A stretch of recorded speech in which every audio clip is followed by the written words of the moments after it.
In a dark and dirty cell with traces, a blonde woman asks a question to the boy with short hair lying on the ground, trying to find out where certain people are. The injured young man doesn't respond, only takes a deep breath. Again, she repeats the question, pointing a long sword at him. The boy, with a black eye, has seemingly been there for a long time and just stares at the woman. She points the sword at him as he stares back at her. He remembers that the blonde is a direct descendant of the supreme swordsman. Then, he is surprised by the power she possesses. It is shown that the swordswoman defeated hundreds of demonic humans with just one strike and how fast she can be. The divine swordswoman, Wi Seol-ah, is responsible for killing the great celestial demon, the one who started the demonic Orthodox war. Once again, the swordswoman asks the boy, but this time she pulls him by the remnants of his clothing. The woman throws him against the wall and angrily demands that he tell her where the other demonic humans went. Filled with anger, Wi Seol-ah wonders if the young man feels any guilt about something. With his purple eyes, he just looks at her, trying to say something, but apparently, his vocal cords are completely destroyed, and some kind of spell on his heart prevents him from speaking. With a few tears falling from her face, Wi Seol-ah makes it clear that this will be his last chance to answer. She makes it clear to the boy that everyone there wants to see him dead, but if he helped, Wi Seol-ah would do everything to save him. With a trembling voice and already crying, she begs him to answer. In his mind, the cursed boy wonders why there is so much hatred. Is it because of the demonic demons that the blonde woman failed to capture? He remembers that her fiancé, the famous swordsman meteor, Jang Xianyuan, was captured by the demonic humans and that she is after him. The boy with short hair laughs, looking at the swordswoman, finding it amusing that such a strong woman is crying over a man. Wi Seol-ah grabs him with brute force and throws him to the other side of the cell with all her strength. Fallen on the ground, the woman shows regret for not having defeated him the first time they met. Wi Seol-ah cries, regretting not having defeated him sooner. He, lying powerless on the ground, starts thinking about when she believes was the first time they saw each other because it was probably different from what she imagines. A long time ago, in a bustling city, a boy, who is the purple-eyed boy, stands in front of a girl. Then, he wonders where things went wrong and remembers the blonde woman as a child offering him fruits, which he found disgusting. A demonic human in a devastated place, the boy remembers that one day he was a traitor and allied himself with the demonic humans in the past, and that this would be his karma. The swordswoman turns her back on the boy and leaves that place crying. But when she looks back, she sees him lying down, trying to do something. The young man places his finger on the ground, and the swordswoman screams, wanting to know what he is doing. The boy's heart starts pounding. His veins bulge with the force his heart exerts. Strawberry juice begins to flow endlessly from his mouth, and Wi Seol-ah just watches, not understanding what is happening. He starts to remember that he has a curse. He begins to use his finger and the liquid that had gushed out to write something. In his mind, an image of a shadowy woman appears, only signaling for him to be silent. And he remembers that if he breaks the conditions of the curse, his heart will explode, causing his death. This is the demonic art of the celestial demon. He must not betray the demonic cult. The boy begins to hear Wi Seol-ah desperately screaming his name as she tries to do something. He can barely hear the swordswoman asking why he is bleeding so much. She starts desperately begging him to stop writing. Meanwhile, the young man just imagines that he was manipulated and that none of it was his choice. And if she would believe his word, the boy finishes writing something on the ground while Wi Seol-ah looks terrified at what he wrote. He finishes writing and feels that his end is near. Then,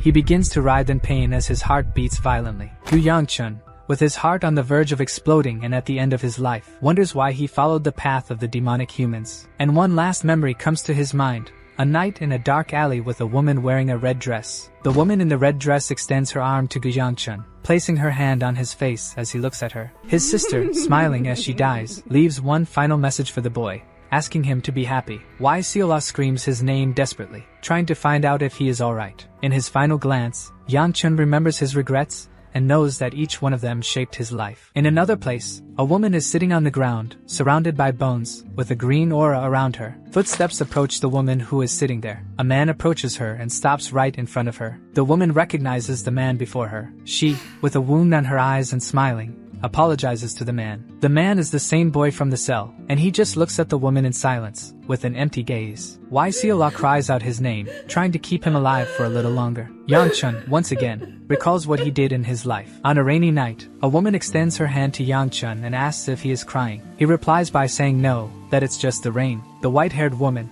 lying down with blood in her mouth, understands that he is not crying. Lying down, she wonders if there is a moon in the sky, and Yangchun, looking at her, says there is. With her hand bleeding and still lying down, she is happy that the moon and Yangchun are there with her. With a wound in her belly, The woman closes her eyes and dies in the rain. Wi Seol-ah is by his side, holding him as he lies there, nearly dead. Thus, he recalls his entire story. He was Gu Yangchun, from the Shanxi-gu clan. He was born into a renowned clan of the Orthodox faction, and lived as an Orthodox martial artist before betraying his own clan and turning to the dark side. In his final breath of life, he continues to remember who he was and his story. The demonic cult lost the Great Demonic Orthodox War, and Gu Yangchun was tortured as a prisoner of war. And closing his eyes to finally die, a girl appears in his memories, holding a basket of potatoes and offering them to Yangchun. And he wonders why the girl was doing that. And he wonders what was happening. Yangchun was sure he had died because of the curse. He knew his heart had exploded, and that his last moment was with the great swordswoman holding him as he died. He places his hand on his chest and feels that his heart is beating normally. He runs his hand over his body and feels something different. Yangchun looks around and realizes that everything is different, that he is smaller and clean, as if it were something from the past. He looks seriously at the girl he had known for a long time. The girl, standing there,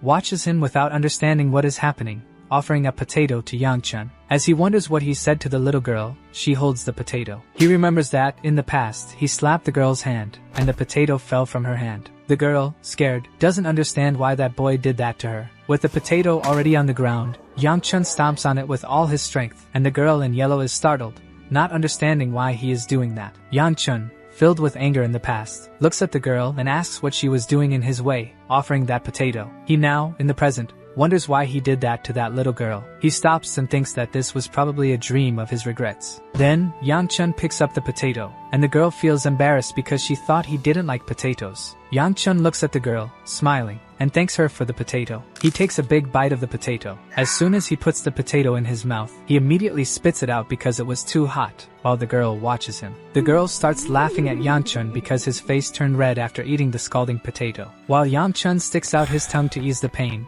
a man appears behind him, shouting for his master. The man in red had been looking for Yangchun and asked why he had disappeared. Yangchun remembers that this man was his bodyguard, and his name was Muyasin. The man looks relieved at the small Yangchun, thinking that something might have happened to him. As Muyasin watches Yangchun and the girl with a happy expression, he realizes that the young boy had burned his tongue with a hot potato. Immediately, the bodyguard gets angry at the situation and threatens to draw his sword at the girl, but Yangchun says it's okay. Yangchun looks at the bodyguard and asks for the cookie he has in his pocket. Muyasin hands his last cookie to Yangchun. Yangchun hands the cookie he had received to the girl, and the young girl is impressed by the gesture. Not only she, but also his bodyguard, who had never seen the boy do that. He rubs the back of his head, embarrassed, saying that it was the only thing he could give her after that delicious potato. The little girl is amazed by his gesture and can't wait to eat the cookie. She starts salivating a lot, as it would be the first time she would eat something like that. The girl looks behind her, as the two watch what is happening. An old man runs worriedly toward the little girl through the crowd. She hugs the old man, who is apparently her grandfather, and he thanks her for being alive. The old man, relieved, tells his granddaughter that she must not let go of his hand for any reason.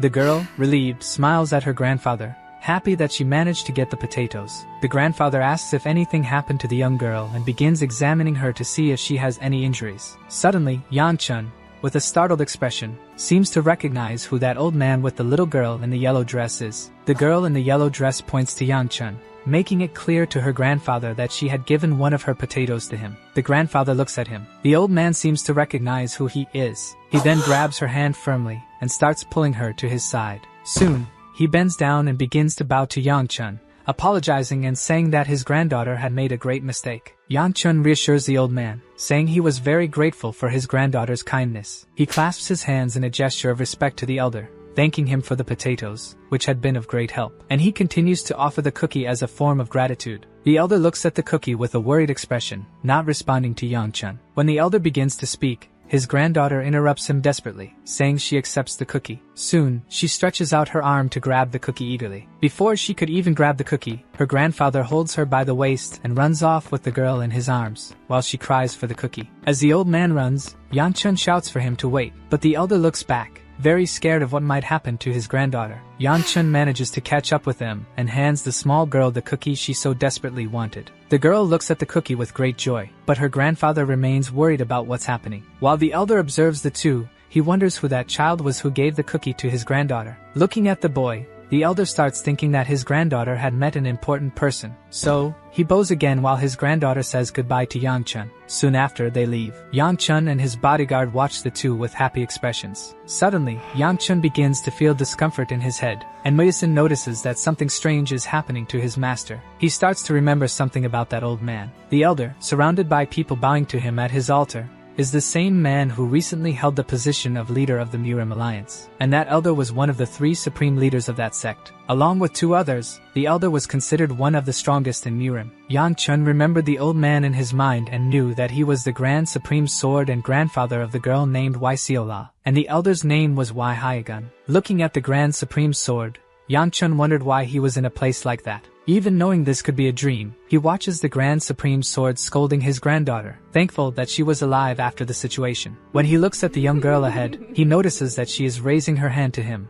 waving. Yangchun smiles at her as he watches her leave. In the midst of the crowd, the two are separated, and his bodyguard reminds him that they need to return. Yangchun feels that he has no more regrets, and that it's time to move on. The young Yangchun arrives at a large house with his bodyguard. He looks at the enormous house, confused about what is happening. Worried in front of that house, he starts to wonder why the dream hasn't ended. He remembers a shadowy woman on her throne, who seemed to control the curse before her death. Yangchun begins to reason as he thinks about that woman, and perhaps he believes it is related to the celestial demon's curse. Suddenly, a woman with her hair tied up approaches the bodyguard, who bows to her, while Yangchun just watches, trying to figure out who this woman is. The woman is surprised that Yangchun has returned instead of fleeing. Right behind her, there is a crowd watching them. Yangchun looks at the woman with an uncomfortable expression, trying to recall that she is his older sister, as she looks at him with a happy gaze. But he knew she despised him greatly. He thinks that all those people are there for one reason. They are waiting for the clan leader to arrive. As the two look at the sister, she asks what he's up to this time. His sister approaches, places her hand on his shoulder, and makes it clear that he should stop whatever he is thinking of doing at that moment,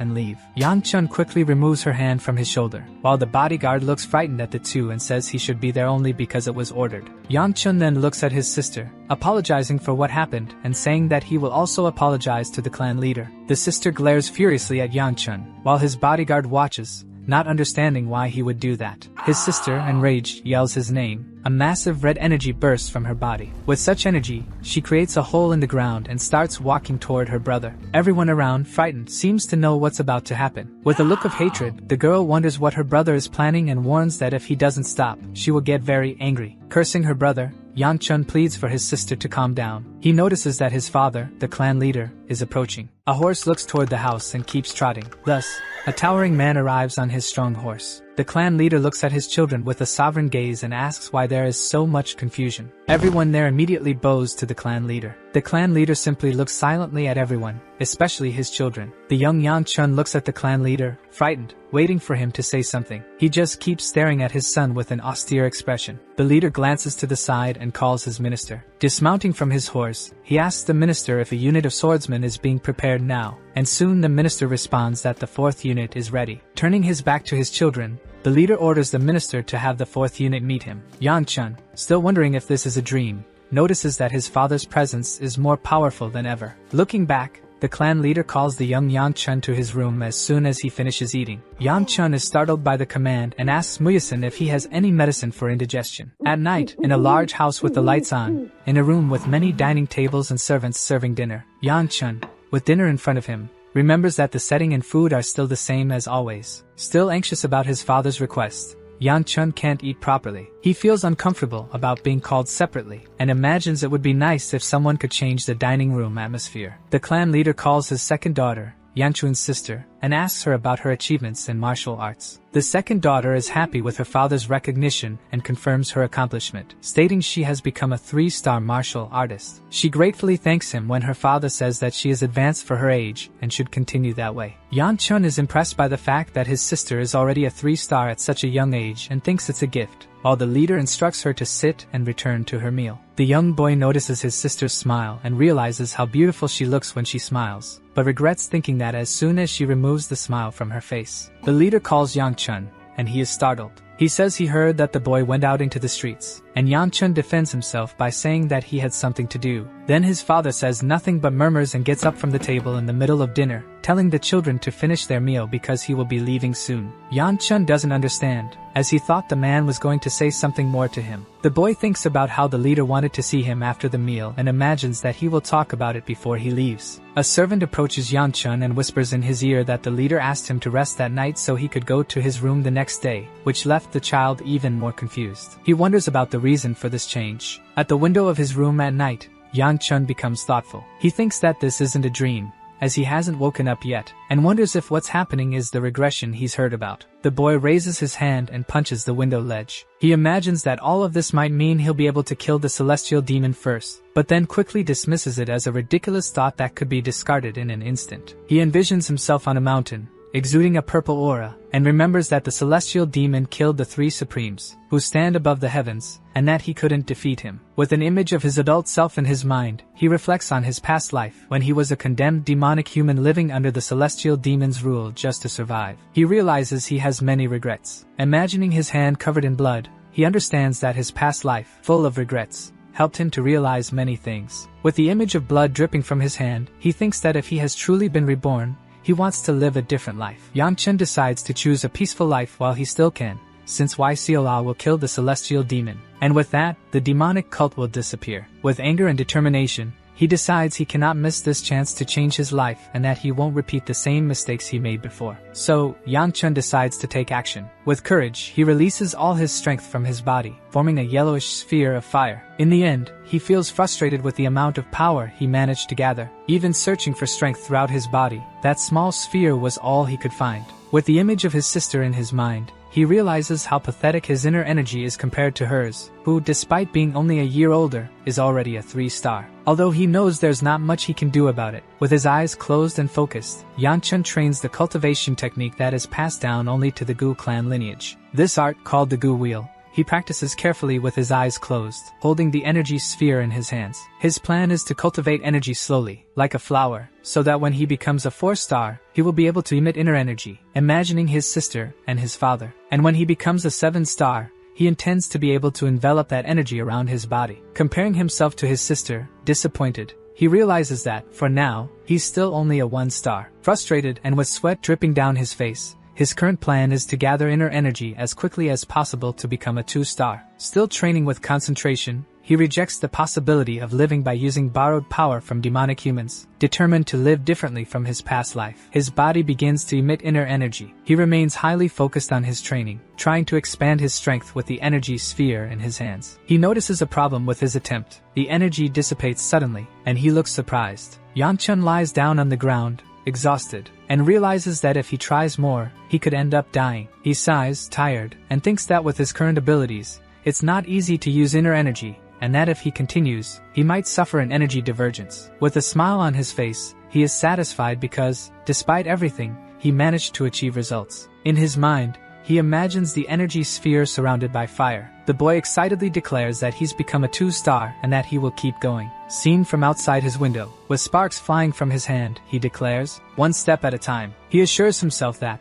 to live a different life from the last one, he will not do anything that negatively interferes with his past. A brownish bird sings from the top of a branch. With sweat on his face, he sighs in exhaustion. Still lying in his room, he tries to understand why his whole body aches so much from just making a small effort. Getting up from bed and putting on his red clothes, he decides that it's his fault for not having trained until now, and that he has a long way to go. Already reaching out to open the door and leave his room, he declares that, in the afternoon, he will go to the clan leader's room and wonders if, until then, he should train. As he steps out, he comes across a girl with long dark hair sitting on the ground. The girl greets him as if she has seen him before. An image of a galaxy with stars and a bright light appears, while people question a man who is staring at the sky. The man states that something strange in the sky is not a star and wonders if it was there before. The bright light becomes a larger crack, and the sky opens. The man, terrified, utters a curse. A giant paw slams into the ground with force. From the sky, hundreds of different and bizarre monsters fall, destroying everything in their path and devouring humans. These monsters emerge from an empty space, also known as the portal to the demon realm.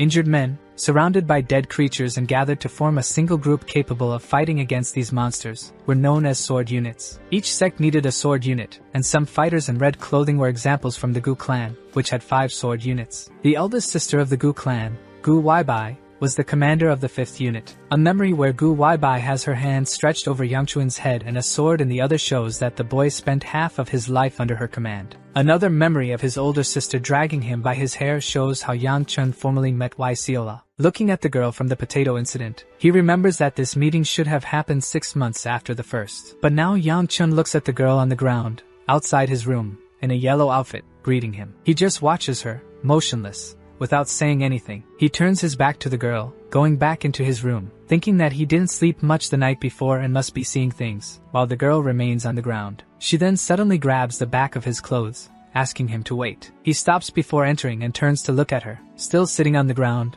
the girl greets him again, trying to explain her presence in that place. However, she is abruptly interrupted by a third hand, which removes hers from the boy's clothes. The hand belongs to the girl's grandfather, who tries to explain to her not to treat the young master like that again. Yangchun, surprised, wonders what the elder just said. Meanwhile, with the girl kneeling in front of the boy, her grandfather tells her to apologize, and so she does. Yangchun remains very confused and wonders what is happening. The elder, the girl's grandfather, then bows, leaving the boy even more puzzled. The old man introduces himself and declares that, from now on, he will serve Yangchun under the orders of the clan leader, assuring that even though he is old, he will do his best. Yangchun, shocked by the name he was given, wonders why there is a difference between what was once Wi Haigun and is now Wi Mun. The girl, still kneeling on the ground, introduces herself as Wi Seol-ah and adds that she will assist her grandfather. With a frightened expression, the boy wonders if they really are going to serve him. After calming down and taking a deep breath, still without saying anything, he thinks to himself that his father must have given the orders personally. As he introduces himself to the new servants,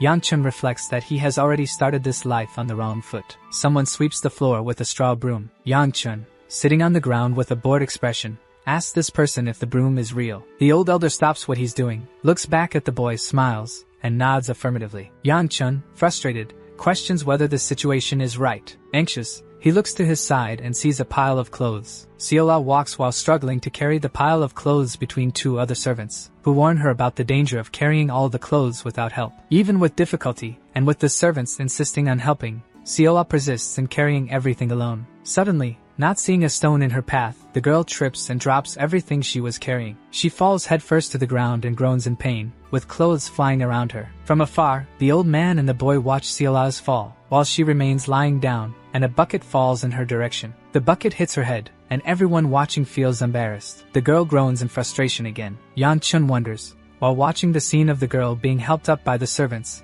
how she can be so clumsy. He questions how she can be so accident-prone when she's supposed to have martial arts talent, while the girl still struggles to get up from the ground and remove the bucket from her head. The boy stands up, complaining about something related to his head. Seol-ah quickly gets up, and one of the maids asks where she's going. The girl stands in front of the boy with a tearful expression, still with the bucket on her head and the clothes in her arms. The boy is confused by her presence. He tells the girl to finish what she was doing before she fell, and she responds that she was told to follow him wherever he goes. The boy, curious, wants to know who sent her. Angry, with tears in her eyes, she says it was the old man who sent her. The boy, then impressed, realizes that Wi Seol-ah is his direct servant. She's still with the bucket on her head but now determined, while Yangchun understands that they only gave her this task so the others wouldn't have to deal with him. As the girl tries to step up onto a ledge, the boy continues wondering if it's right that she was chosen, considering he is the son of a great clan. Wi Seol-ah approaches the young boy and adjusts his clothes while he thinks that she isn't that bad at what she does, but being a supreme swordswoman is a lot of pressure. The girl, very dazzling, finishes adjusting the boy's clothes. However,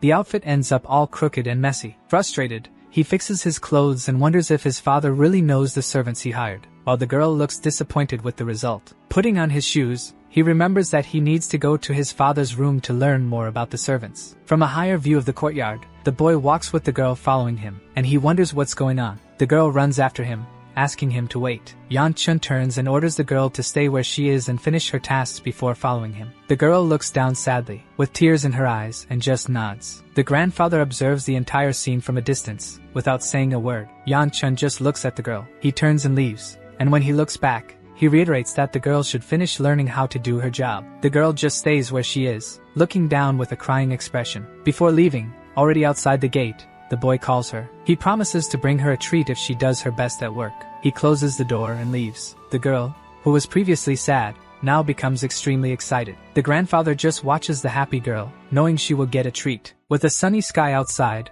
The boy thinks about how frightening all of this is. Standing in front of his father's room door, he realizes that, in his previous life, they were never that close and that he doesn't know what to do when he enters the presence of the clan leader. Deep in thought, he decides to listen first to what his father has to say and then ask him why Wi Seol-ah and the elder Wi Haegun are in his quarters as servants. Suddenly, his father appears behind the boy, startling him as he asks what he was doing standing outside, and the boy, scared, blurts out a curse. His father orders him to come inside. Sitting at a small table inside his father's room, the boy wonders if he really swore in front of the clan leader and thinks that he should have just died instead. The father asks his son if he has already met the new servants, and the boy excitedly replies that he has. The man remains curious, wanting to know what his son thought of them, and the boy agrees that the servants were arranged well, but says he has a question. The man, patiently and with his eyes closed, drinks from the cup on the table without saying anything. Before the son can continue to ask about his doubt, the father interrupts and tells him not to ask yet, as he will know when the time comes. And the boy, surprised, just agrees. With a worried expression, the son doesn't say anything else. Thoughtful, the boy realizes that even though his father knows everything, he still hired those people as servants, and wonders if it's some kind of deal with the old man Wi Haegun. The father advises his son not to worry about such trivial things and instead prepare for the Unified Dragon Assembly the next day. Quietly, the boy thinks to himself about what that event could be, as he doesn't remember. Suddenly, alarmed, the boy becomes alert and asks himself again if it's really what he thinks it is. Outside, the boy looks at someone and asks that person to cut his throat. His bodyguard, Muyasin, looks at him nervously and simply responds with his name. Several servants pass through the courtyard around the two while talking about how much Yangchun hates going to the Unified Dragon Assembly. The Unified Dragon Assembly is an event where new members of the sword unit are chosen, and it is held every 2 years. Some sword units parade through the crowd at the event, which is for the benefit of the sword unit that works to close the gates to the demon realm. With landscapes of nature, flowers, and a sunny sky in the background, the units risk their lives for the Gu clan and the people of Shangxi. It is an obligation that those of the direct lineage of the Gu clan must attend this event. Yangchun remains still outside, asking his bodyguard to cut his throat so he doesn't have to attend this event. Still with a nervous expression, Muyasin questions whether the clan leader wouldn't kill Yangchun. Patiently, Muyasin mentions that Elderly will be at the event and that he threatened Yangchun in case he ran away again. The boy is surprised to hear that the elder will be there. Now nervous and anxious, he wonders to himself, thinking he had been wondering who it could be. With the image of the elder grabbing the top of his head and scolding him in his mind, he remembers that, among the elders, Elderly was particularly unpleasant. Elderly always believed that Yangchun should have better posture because he was the only son of the family, and that meant he had become responsible for the honor and prestige of the clan. With another image of the man grabbing his head when he was a child, he continues his thoughts, realizing he should be very grateful to the elder. But despite being very busy, the elder always took the time to teach lessons when he could, and all his scoldings made the boy avoid the man as much as possible. Even though his father had never been as attentive to Yangchun as the elder, the boy thought about how he had still become a failure despite those lessons. Muyasin thinks the boy is talking to him, but the boy explains that he was just talking to himself. The boy wants to know when they will leave, and the bodyguard replies that it will be as soon as everyone is ready. With the servants in the background praising Seol-ah, and the two observing the scene, the boy asks if that's all. The boy wants to know if Manhwa, one of the maids, is ready, but she apologizes, saying she was taking care of Seol-ah. Looking concerned, Yangchun wants to know if the girl got into trouble again. Seol-ah steps out from behind the maids and walks forward. The girl stands among the maids with an uncertain expression, but dressed neatly in a beige outfit. Yangchun shows a look of surprise, and then, shortly after, a look of embarrassment and admiration for the girl. The girl, still embarrassed, with flushed cheeks and big brown eyes, remains silent. She walks toward the boy, calling him young master, while he is startled by her sudden approach. She happily comments to the boy that everyone praised her beauty. Yangchun, embarrassed, just tries to brush it off, even though he thinks to himself that she is indeed very pretty. The girl, still blushing, tucks her hair behind her ear and asks the young master if he also thinks she's pretty. Yangchun, extremely nervous, with steam practically coming out of his ears and his skin completely red, changes the subject and calls everyone to leave. The girl repeats the question about her beauty, and nervously, the boy shouts again for everyone to go,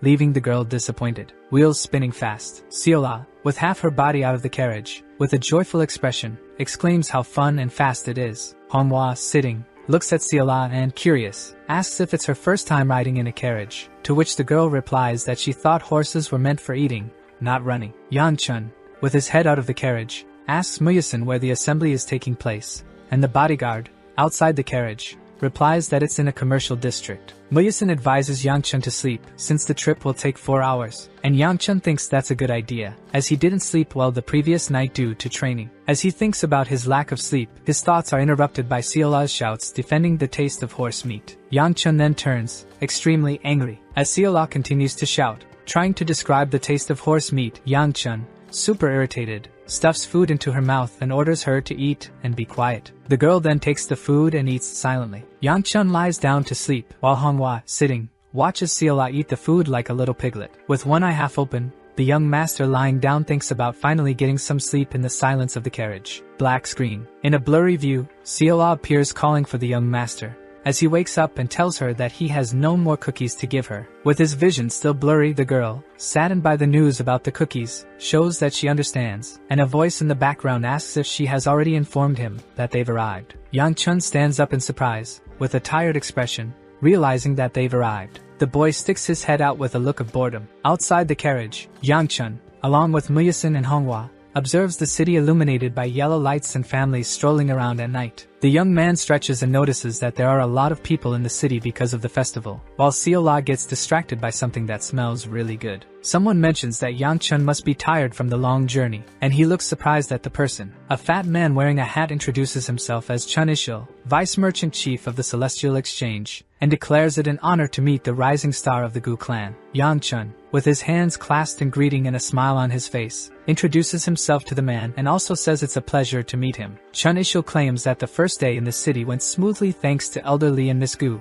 and that he will show Yangchun to his room, as he is sure the young master must be tired. With the image of a brown-eyed girl gritting her teeth, looking angry and muttering something about her patience, Yangchun tries to recall who Miss Gu is. They all walk toward the quarters guided by Chun Ishil, and the young master hopes not to run into Miss Gu. They stop in front of a girl with dark, tied-up hair and clothes similar to Yangchun's. The girl turns to the boy with an angry expression, and he realizes that his worry has become reality. The girl, with an extremely angry face, only emits a sound of displeasure. Standing face to face with their attendants beside them, the young master greets his sister with a simple "hello," and she immediately dismisses his greeting, implying that her brother annoys her. The girl then sternly declares that, even though she thinks her brother won't cause trouble, he should rid himself of any silly ideas to avoid embarrassing the family. Yangchun, with a carefree expression on his face, assures her that he will be as quiet as a mouse and that she doesn't need to worry about him. Miss Gu furiously yells back that she wasn't worried about him. She suddenly focuses on Seol-ah, standing next to Yangchun. Seol-ah hides behind the boy, feeling insecure. With narrowed eyes, the sister just lets out a sound of suspicion. Then, with conviction, the girl argues that old habits die hard and questions if Yangchun will act the way he usually does at the event. Yangchun, standing in front of Seol-ah, retorts, asking his sister what she's implying. The sister opens the door, and with a suspicious look before entering, declares that she thought her brother had changed, but now she thinks people don't change. She enters and slams the door shut. Everyone stands awkwardly, watching the scene unfold behind Yangchun, and the boy wonders what happened to make his sister act like this. Chun Ishil asks if they can continue, and the boy apologizes for the scene that just occurred. With the moon high in the sky, they proceed. Chun Ishil lightens the mood, stating that brothers and sisters fight all the time and that they should move on now, as Yangchun must be tired. Yangchun asks to stop somewhere before heading to his room. A huge arena, with stands and a square-shaped ring in the middle, surprises Yangchun. Seol-ah is also impressed, as she had never seen a structure so big, and Yangchun agrees. Yangchun thinks to himself that he heard merchants evaluate each other based on financial power and the amount of money they put into the organization, and he finds it incredible. He also remembers, with an image of Elder Lee and Miss Gu watching in the arena, that this day was celebrated in honor of the sword unit's efforts. And with the image of 2 members fighting in the arena, he recalls that the next day will be the duels to select new members for the sword unit. With a confident expression and a smile on his face, he remembers that those of the main lineage don't participate in the duel, and the only thing he will do is watch. He thinks that nothing can happen, since all he's going to do is watch, but behind him, the image of a huge man in clothes similar to his appears. A voice asks Yangchun if he has decided not to run away, and he turns around in fear as the man stretches out his hand toward him, with a pink aura emanating from his body. Feeling the need to block the hand, Yangchun extends his arm, but the movement is useless, and the large man, with a smile on his face, places his hand on Yangchun's head as Seol-ah watches in shock. Still smiling, the man asks what's wrong. He shakes Yangchun's head while saying that the boy always ran away when he saw him, and Yangchun retorts that someone was going to fold him in half if he didn't show up. With an indignant look, The old man asks who would say something so cruel, and the boy replies, mentioning a second elder. Still shaking the boy's head, making him feel like vomiting, the old man, always smiling, comments on how the boy is even responding to him now. In his thoughts, the young boy reflects on the second elder's fixation with him, believing it's because he is the only son of the clan leader, and Seol-ah is impressed. Fascinated by various bears passing through her mind, she looks at the man, thinking he might be a bear. The man stares at the girl with a fierce gaze. As the girl tries to finish her sentence, saying that bears are as soft as horse meat, she begins to grow scared of the man's glare. The man continues to stare at her fiercely. Frightened, the girl starts to shrink and whimper, with tears streaming down her face. The young girl, scared and hiding behind Yangchun, mumbles that she'll never eat bears again, while the boy scolds the man for his intense gaze. A red flag against the dark sky, as the boy remarks that the man worries him. Smiling again, the man points and asks the boy if Seol-ah is his concubine, leaving him confused. The boy, flustered, replies by discussing their clothes and affirming that Seol-ah is just a servant, while the girl continues hiding behind him. The man, appearing disappointed, accepts the response but doesn't seem entirely convinced. The girl hides while the old man talks about the assembly the next day, adding that although the young boy is just a spectator, he should still rest since he will be participating. The boy says his goodbyes. As the boy is about to leave, the girl urges him to hurry, but the man calls him back, and the boy looks over his shoulder. The elder gets his attention, making a throat-cutting gesture in case he tries to escape, and the boy just nods in acceptance. The man leaves, and the boy reunites with the girl, who asks if Grandpa Bear will devour him. Yangchun responds that the old man will strangle her first. On his way back, the man, with a suspicious look, mutters to himself that, as expected, Yangchun, who has returned with Seol-ah, seems different. On the day of the unified assembly, there is a huge line of people waiting to reach a table in front of the arena gates. Muyasin and Yangchun observe the size of the line, and the boy comments about the start time, which, from the looks of it, will begin around lunchtime instead of in the morning. The bodyguard agrees. The line is long, with many people around. Yangchun remarks that anyone who proves their identity can attend the event, but he didn't expect so many to show up. Yangchun mentions that becoming a member of the sword unit is very important, and Muyasin agrees with the young master, while Seol-ah calls out to him with a trembling voice. Hiding behind him, the girl asks if Grandpa Bear will rip off her head and if they could put him into hibernation. Yangchun comments that it's still spring. The boy scolds the girl, saying if she's so scared, she shouldn't have come, and she responds that she came under her grandfather's orders. Yangchun reassures her, saying that Muyasin could defeat Grandpa Bear in an attempt to calm her, and she's impressed. Muyasin, confused, asks who Grandpa Bear is, and the boy explains that it's the second elder. The bodyguard then admits that he would never touch him, and that the elder deserves more respect. Yangchun then declares that there's no other choice, and Seol-ah will really have to lose her head. The young girl, completely frightened, vehemently disagrees. Whimpering, the girl says she's going to die and dramatizes the idea, while Yangchun tries to calm her down, saying he was just joking. She calls out again,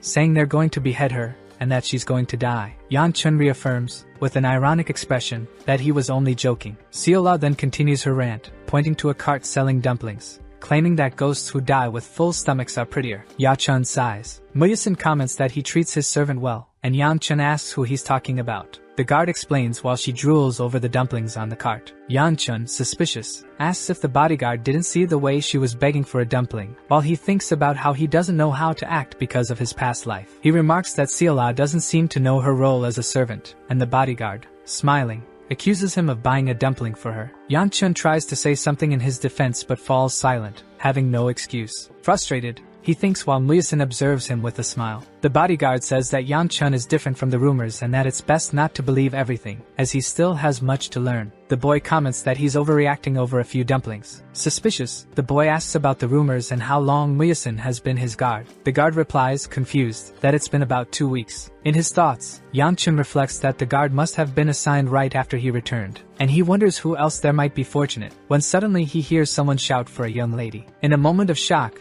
they turn their attention to something. An older woman with dark hair tied in a bun scolds another woman, saying she shouldn't be walking around like that because it's dangerous. The younger woman, with short, loose hair, replies that the older one is exaggerating. From a distance, Yangchun and Muyasin watch as the younger woman declares that the Unified Dragon Assembly is happening, and nothing could go wrong with so many people from the Gu clan around. Yangchun, tense, recognizes the voice from somewhere, and wonders if it could really be who he's thinking of. The older woman, with a stern, worried expression, scolds the younger one again, saying that it's dangerous for that exact reason and asking what she would do if something happened. The young man, overhearing the conversation, is startled by the mention and realizes just how many people are part of the Gu clan. The younger woman, now looking worried, asks the older one if she really thinks something bad could happen, given how many people are around. The statement, with her wide eyes filled with fear, feels quite ominous to Yangchun. Giving up on the argument, the younger woman turns to continue walking and suddenly comes face to face with Yangchun and Muyasin. She stops along with the older woman, and everyone stands there, concerned. Muyasin whispers in Yangchun's ear, commenting that the expressions of the lady and her guard were so extreme it was as if they had seen a ghost, and he asks if Yangchun knows who they are. Yangchun, clearly recognizing the situation, reflects on the woman standing before him. He would never forget the hair cascading over the girl's shoulders and her deep black eyes. The black ring with a purple gem she wears on her finger bears a symbol that becomes visible up close. Yangchun is already familiar with the ring, and the symbol isn't foreign to him. She is from the Hebei clan, one of the 4 great clans, wielding a long sword with a blue, fiery glow around her. He remembers the woman with black hair in a floral outfit, sitting under a cherry blossom tree, and in his mind, he sees her illuminated in a room before him. She was his former fiancée. The arranged marriage with the Pink clan had a simple reason. Both clans had children of similar age, and Yangchun was destined to be the heir. Thus, the clan thought an arranged marriage would be a good idea. However, the problem lay in the chaos Yangchun caused and the bad rumors that spread, damaging the Pink clan's reputation. The things Yangchun said to the girl ruined their relationship. The woman, with a shocked expression,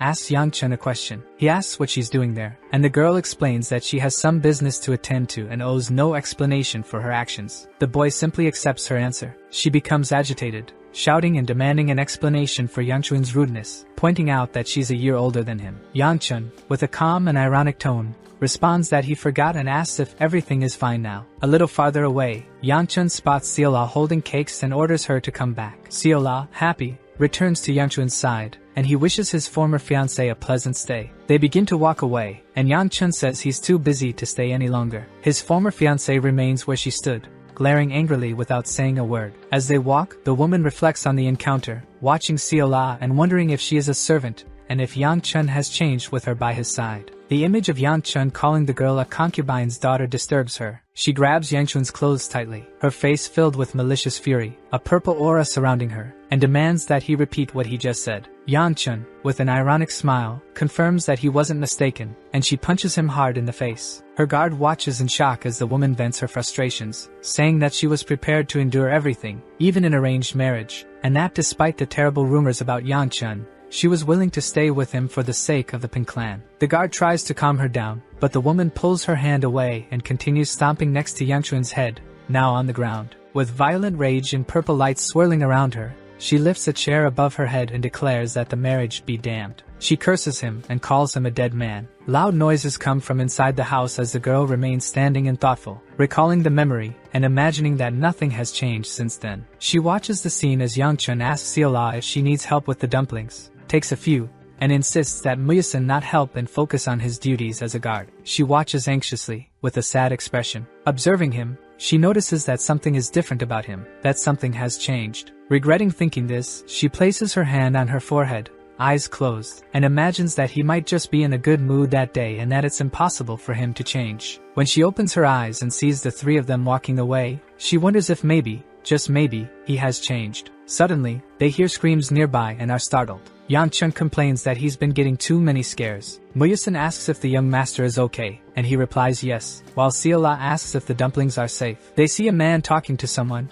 trying to explain that yelling won't help, but the person shouts that there's no time and asks if the man will be responsible if she gets caught. The man's expression turns dark and mysterious, and he asks the person what she means by getting caught. The frustrated person remains silent at the table, and everyone around the man watches. In the city courtyard, in front of the gate, everyone falls silent, waiting for a response from the mysterious man. The person who had been shouting says she never said that, and then the man at the table asks if this is a joke or not. The yelling continues, and the 3 of them wonder if they should help since anyone can participate in the assembly as long as they can prove their identity. Muyasin asks if they should let him continue, and Yangchun replies that arguments at the assembly aren't rare and that the Gu clan's martial artists will handle it. The guard places his hand on the shoulder of the mysterious person trying to enter the assembly, asking him to stop the scene. The mysterious man then grabs the guard's hand, removes it, and delivers a blow, throwing the guard to the ground with great force. With a thud, the guard hits the ground. The man seated at the table jumps up in shock,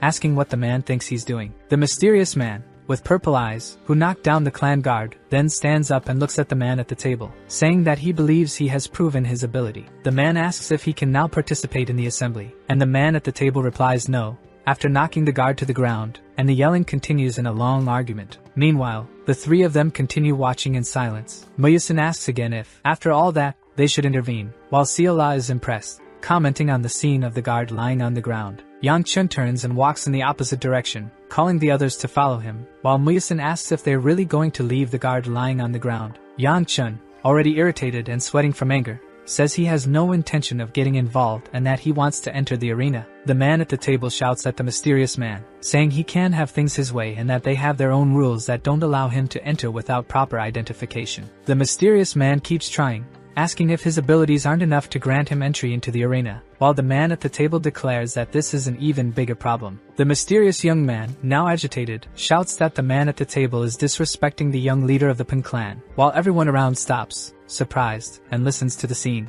Everyone is shocked and turns to watch the scene, while the man with a stern expression remains silent, waiting for his response, and Yangchun wonders what's going on. Meanwhile, Seol-ah is still happily focused on the dumplings. In a large courtyard, in the cold, with snow falling, a dark-haired girl asks someone what they are doing. The clan leader greets her with a stick pierced through a potato, explaining that he's just warming himself by the fire because of the cold while roasting a potato to enjoy. The girl, with a bored expression, says she won't ask why he's doing this in front of her quarters, but ends up asking what the object in the other hand is. The young man replies that the potato was taking too long to roast, so he thought of using the object to make the fire stronger, just as he gets smacked on the head by his sister. Angry, he yells at his sister, asking why she hit him, and she asks if he knows what the object in his hand is, to which he replies that it's firewood. She explains that the object in his hand is a plaque that was a reward from the clan leader for graduating among the top, and she asks her brother if he knows what to do with that plaque. He responds that it can make the fire stronger, which makes the girl furious, causing her to grab the potato skewer and hit him until he falls to the ground.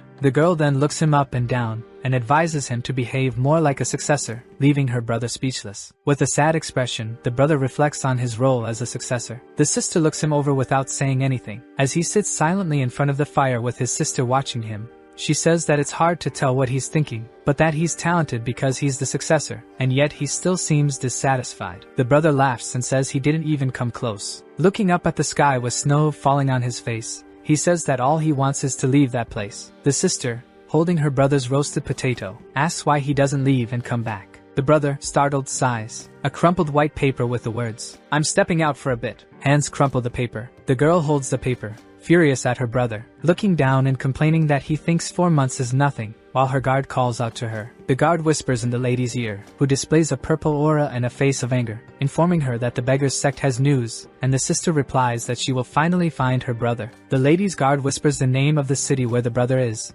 and the lady hesitates. Suspicious, she wonders why her brother went so far away. The young leader, frustrated and with his face red with anger, asks why now, when he's already shown everything he could. Extremely irritated, he yells to be allowed into the unified dragon assembly. The man sitting at the table tries to defend himself, while the young leader screams that he doesn't have time for this, and asks if he'll have to show the Dark Knight blade for the man to believe him. Muyasin asks Yangchun if he's heard of the blade, and Yangchun wonders if that's not an exclusive technique of the Peng clan, thinking to himself that the young man might be who he claims to be. Startled and with a look of shock, Yangchun says it's best to leave quickly before they get caught up in any trouble. The second elder suddenly appears, placing his hand on Yangchun's head and pulling him back, saying to the leader that since he brought up the blade, he can't possibly be a fraud. The elder says the young man seems skilled enough and asks for permission for him to participate, while Yang Shu looks suspicious, along with the guard. The young leader of the Peng clan clasps his hands in greeting. The young man then bows with his hands together and introduces himself as Peng Wu-jin, successor of the Peng clan, saying it is an honor to meet the great master of the pure flame fist. The elder, smiling at hearing the title, says that Peng Wu-jin can participate in the assembly without any problem, while the other man says it's unclear if he really is the successor. The elder replies that he is certain the young man is the successor of the Peng clan, and the guard questions how someone like that young man could be the successor. With the image of an old man with a mustache and graying hair, the second elder says that the young man before him greatly resembles his father, and that his physique is that of a Peng. The elder continues, saying that the ring is already sufficient proof that he belongs to the Peng family, while Yangchun thinks to himself that it's the same ring as Peng Aoi's. Anxious, The elder asked the young man why a successor would want to participate in this competition, given that its purpose is to find new swordsmen for the Gu clan. Still with his hands clasped in thanks, the young man says that the reason for his participation is that the Pink clan isn't fun. The elder liked the answer and asked if the young man's family had authorized his participation, while Yangshu wondered if the young man had lost his mind. The young man admits with a smile on his face that his family probably wouldn't allow him to participate in the event, so he ran away from home. The elder, happy and laughing loudly, asks Yangchun if he heard what the young man just said about running away from home, while Yangchun wonders if the boy is foolish or not. The elder then asks the young man how old he is, as he seems well trained, and the young man responds that he will turn 23 this year, surprising the elder. Looking frustrated back at where Yangchun remained, the old elder admits that he wishes the young Gu were more like the young Ping. Muyasin comments that the elder isn't talking about the young master, and Seol-ah asks why the grandpa called him an idiot. Then the boy orders both of them to shut up. Yangchun reflects to himself that if that guy is Ping Wujin, then it's true he's a monster, as it won't be long before he earns the title of Blade Emperor. Yanshu concludes that he really is from the Ping clan, while Seol-ah and Muyasin argue behind him about the things they said. Yangchun's former fiancée suddenly appears running with her guard behind her, shouting for her brother. The brother, happy and content, recognizes his sister, while the elder looks shocked at the sight of the girl. The brother is brutally punched in the face by his sister, cursing and screaming. Everyone looks in shock at the scene unfolding before them. The sister, extremely angry, with glowing eyes and a blue aura emanating from her body, curses her brother, who became the successor and then fled home, leaving only a small note behind. The brother, desperate, with a bleeding wound on his face, pleads with his sister to listen to what he has to say. The sister, with an expression of rage, asks what he has to say. The brother, frustrated and afraid, sweating and bleeding, remains silent. All he does is beg her to spare him, with a small, nervous smile on his face. The sister strikes him again, shouting about how he ran away from home to become a swordsman for another clan, while the elder and the young man wonder if they should intervene. The young Ping, now on the ground, being stomped by his sister, calls for help from the great master and pleads for assistance. As the sister continues to beat him, a voice interrupts, telling her to stop or she'll end up killing her own brother, and she wonders who's interfering with the fight. When she turns around, she's confused and surprised to see the great master Gu, arms crossed and with a peaceful expression, watching her beat up her younger brother. The girl stands up, clasps her hands in a respectful greeting, and introduces herself as Panawi, taking the opportunity to apologize for solving personal issues in front of the elder. She continues to apologize, still bowing,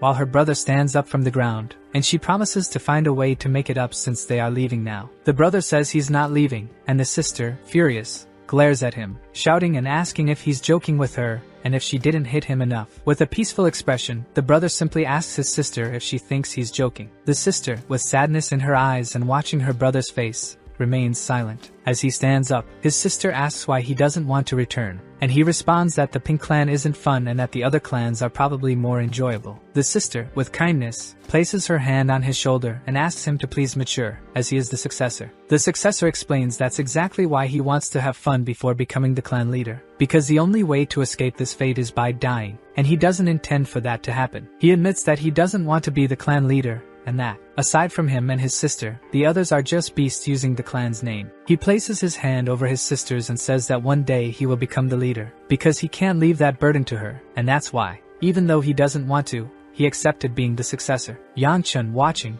asks the elder if he's going to allow the young man to participate, as he doesn't think it's a good idea for them to get involved in these issues. Then, the elder comes up with an idea, and both siblings look at him attentively and astonished, waiting for his proposal. Patiently, with his arms crossed, the elder proposes that they allow the young Ping to enter the unified dragon assembly if he can defeat the second elder's master. The sister, angry with the idea proposed by the second elder, asks what kind of nonsense he's suggesting, while Yangchun questions if he's completely lost it. Smiling joyfully, the elder continues, proposing that only 3 moves will be enough to decide the winner, and he waits for the young man's response. With narrowed eyes, filled with suspicion, the young man asks if that's really all that's involved in the second elder's proposal. The elder, adding to his comment, asks if he has ever lied before, but as for the rules, they'll have to see. The sister then shouts for her brother to beat the master, and everyone becomes anxious. As the elder explained the battle rules, a quick blue flash of light shot from where young Peng stood, moving behind the elder. The blue light was the speed of young Peng running. The young man moved behind the elder and raised his sword for a strike. while the elder stood calmly with his arms crossed and a peaceful expression. In the midst of the strike, Peng heard laughter and became extremely concerned. The elder remarked that the young man was far too impatient. With incredible speed, the young man saw the elder coming toward him, fists clenched,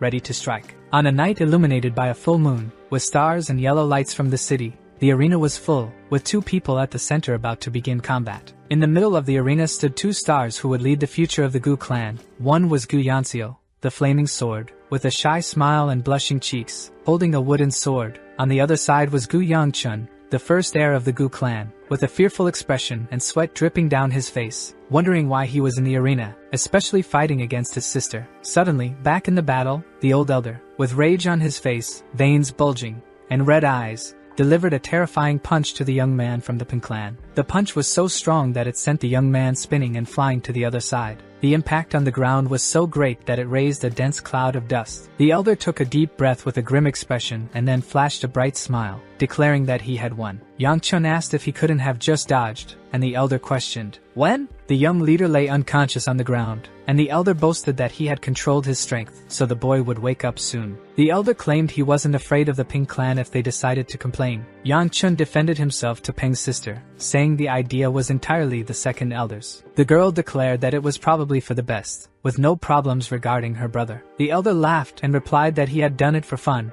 and Yangchun wondered how he had become an elder. Seol-ah clung to Yangchun, and the young man agreed to step away from the big bear. The servant, incredibly impressed, mimicked the second elder's punches, and the young man asked how she managed to save the world. The elder, appreciating the compliment, promised her a gift. He raised a shining cookie in his hand, impressing the servant. With a big smile, she declared that she had liked him from the start. The elder noticed the disappointment on Yangchun's face and promised him a gift as well. The young man thought to himself that he didn't even like sweets, but the elder added that after the assembly, Yangchun would have to participate in an exhibition match. In the crowded arena, two people stood on opposite sides. His sister asked if he wasn't going to use a sword. Yangchun wondered if, back then, he had used a sword. The flame will arts employed various weapons and were known for their effectiveness with sword fists. He questioned whether it would seem strange that he had stopped using swords, preferring to rely on fists instead. His sister didn't seem to care what he used, and he noticed her bad attitude showing. With a smile on her face, she said she was grateful and happy for the opportunity. The young man was confused by her words, and the sister confirmed she was grateful for the chance. With a dazzling smile, she declared that she now had the chance to beat up her brother in front of so many people. With sweat running down his face, Yangchun stayed silent and recalled the moment when the elder gave him the news about the fight. He had shouted at the elder in disbelief. Frustrated, the elder admitted he didn't want people thinking the Gu clan was boring. The boy, angry, thought about forfeiting the fight, but the elder interrupted his thoughts. He pointed to the young man, unconscious on the ground, with a grin. Yangchun questioned the elder's desire to see him beaten in front of everyone. The second elder simply looked at him and called his name, asking if he really intended to lose. Yangchun reflected that he didn't, but he didn't want to waste his energy on a fight that shouldn't have happened in the first place. Standing in front of his sister, he thought. She called him, and he looked at her, paying attention. With anger in her eyes and gripping her sword, she criticized the fact that he would become the clan leader simply because he was male and shouted, declaring her hatred for her brother until the day she died. A shout signaled the start of the match. Like a lightning bolt, the girl charged to attack him, but he dodged. Fury was in her gaze. She struck again, slicing down above his head while he ducked, trying to avoid the blow. His feet balanced on the ground, and without pause, she struck side to side again as she leaned backward for another strike. She, surprised, wonders how a 2-star is managing to dodge the attacks of a 3-star. He admits that he's able to move half a step ahead of her, but that it's exhausting him. Yangchun realizes how out of practice he is and questions how he will finish this fight without getting hit. Extremely worried, the young man imagines what it would be like if she managed to land a blow. She taunts him, mocking the fact that he's only dodging her strikes. Suddenly, she's beneath him, grabbing his clothes. The girl pulls on her opponent's garments as she prepares for another strike. However, he quickly breaks free. At the moment her attack arrives, he dodges again, tearing his clothes in the process. Frustrated, he yells, telling his sister to stop making it so obvious with her predictable strikes. Watching her, he questions her murderous intent toward him. With an air of fury, she admits that she fought to accept she would never be the leader of the clan just because she's a woman, despite all her efforts, and that her brother wastes the opportunity like trash. pushing her aside simply because he's a man. With her sword glowing with energy, she asks him if he can even begin to understand how she feels. Surprised and scared by the fact that his sister has coated her sword with martial energy, he realizes the danger. This is far beyond the level of a 3-star. The tip of the sword spins with more energy gathering, and several consecutive attacks come at him. Our video ends here. If you liked it, subscribe to the channel so you don't miss the next part. See you next time. Bye bye.